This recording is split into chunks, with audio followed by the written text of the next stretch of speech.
ijazah dari mana gitu kan, bagaimana ijazah itu dibuat, seperti apa ijazah pembanding yang dari Yamaguchi, ya kan, itu semua yang dilihat dari situ, dan itu sudah diberikan bukti-buktinya itu secara urutan-urutannya pun jelas gitu kan, jadi itu nggak ada loopsnya lah, seperti itu. Dan tadi alat bukti apa saja yang diserahkan ke penyidik? Nanti akan dijelaskan oleh Roni Teguh yang sebagai pelapor. Mungkin Roni bisa menjelaskan. Alat-alat bukti yang kita serahkan ke penyidik, salah satunya adalah hasil screenshot dari disertasi, itu tidak ditemukan di Yamaguchi. Kemudian paper email yang kita kirimkan ke Yamaguchi maupun ke publikasi itu semuanya tidak terekam dengan baik, tidak ada sama sekali ditemukan di sana. Nah, karena tidak ada, berarti saudara RHS ini dia sudah tidak menulis disertasi untuk syarat lulusan doktoralnya. Nah, data-data lain adalah email yang resmi dari Yamaguchi, validasi dari perpustakaan dengan publikasi, dua-duanya itu mengatakan tidak ada semua. Ya, jadi intinya adalah apa yang selama ini katakanlah Rismon ya luar biasa seperti macan gitu kan, kalau berbicara sangat keras atau apa, ya ujung-ujungnya maling teriak maling menurut saya gitu kan. Dulu macan ya, sekarang jadi kucing kan. Ya, jadi kita tidak akan takut untuk itu, kita akan buktikan nanti juga di pengadilan semua dengan data-data yang kita punya, bukti-bukti yang kita punya. Kebetulan ini ada Taufik Bayhaqi yang sebagai juga pelapornya, ya. Jadi udah kita rangkum semua dan saksi-saksi kita sudah diperiksa semua.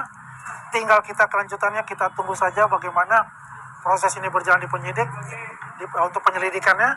Kemudian nanti masuk ke penyidikan seperti apa, kita akan pantau terus dan kita kawal terus untuk itu. Ya.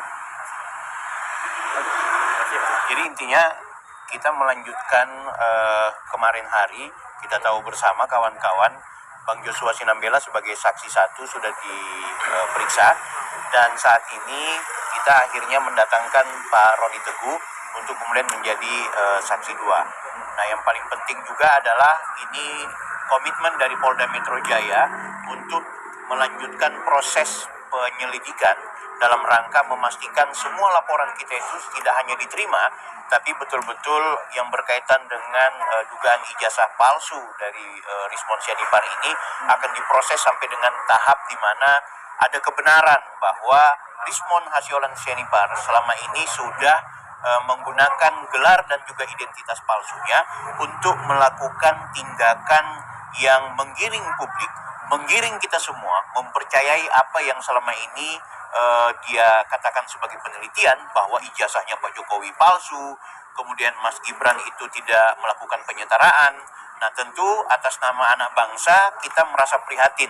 Bahkan termasuk mungkin kita sebagai bagian dari keluarga dan kerabatnya Pak Jokowi, ya, dalam artian merasa sakit hati juga, kok bisa orang yang selama ini kita percaya sebagai presiden 2 periode, sebagai panutan, sebagai patron kita, difitnah ijazahnya palsu gitu. Nah, kalau seandainya Rismon Sianipar ini mungkin dia melakukan pelanggaran, ya katakanlah maling ayam atau pelanggaran-pelanggaran personal, ya itu urusan dia. Persoalannya ternyata dia menuduh orang lain pengguna ijazah palsu, tapi dirinya sendiri yang ternyata kita duga pemilik ijazah palsu.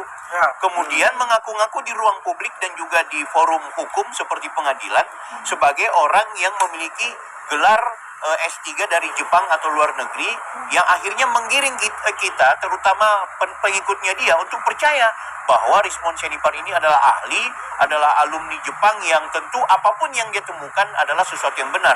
Padahal yang kita lihat banyak kelirunya, banyak salahnya, banyak blundernya, dan fatalnya ternyata dia tidak pernah lulus di Yamaguchi Jepang. Sehingga itu atas nama pelapor, aku ucapin terima kasih Pak Roni Teguh yang udah jadi saksi, Bang Andi Azwan yang sudah kawal, dan aku berharap ini akan kita kawal sampai dengan tidak hanya pembuktian di proses penyelidikan ke penyidikan, bahkan kita meminta kepada Polda Metro Jaya ketika kemudian sudah melakukan proses sebagaimana prosedurnya, kami harap penetapan status tersangka kepada RHS. Itu mungkin Bang Agri barangkali. Saya tambahkan sedikit saja bahwa selama ini apa yang kita lakukan YouTuber Nusantara menjelaskan kepada masyarakat, menjelaskan kepada rakyat Indonesia bahwa ini tuh nggak bener loh, ini tuduhan loh, ini fitnah loh, nggak mempan, Bang. Berkali-kali kita menjelaskan dengan cara apapun tidak pernah mempan. Nah, satu-satunya cara ini adalah jalan yang terakhir, kita memang harus perlu melalui proses hukum, melalui penetapan di pengadilan. Kalau saja nanti ini sudah ada penetapan pengadilan lewat ketok palu hakim, masyarakat juga tidak percaya juga, masih juga kehasut oleh Rismon. Nah, saya nggak tahu dengan cara apa lagi untuk bisa menjelaskan kepada masyarakat dan rakyat Indonesia. Karena terus terang kita prihatin banget dengan kondisi ini, karena dilakukan juga bertubi-tubi, konsisten, terus-menerus, hampir setiap hari, dan dilakukan sangat masif, terorganisir. Nah, masyarakat sekarang sudah terbelah, terpecah belah, dan saatnya kemudian kita harus lakukan langkah-langkah hukum ini. Terima kasih. Ya, saya hanya menambahkan adalah bahwa proses-proses yang berjalan, yang selama ini masyarakat juga mungkin teman-teman juga masih menilai luar biasa bahwa Rismon ini pintar dan sebagainya. Nggak tahunya ini adalah pembohong besar, satu, dan kedua adalah pengadu domba ini. Kalau menurut saya, karena terjadilah polarisasi di bawah, muncullah yang namanya Bani Salawi, yaitu kaum yang selalu menyalahkan Jokowi. Dan ini rupanya menjadi suatu polarisasi yang hebat juga di lapisan paling bawah. Oleh karena itu, apa yang kita lakukan ini adalah untuk masyarakat Indonesia, untuk membuka yang namanya kebenaran yang hakiki itu, untuk melawan kebatilan dan kezaliman yang mereka perbuat ya untuk bangsa kita ini. Jangan lagi adalah kegaduhan-kegaduhan nanti ke depan.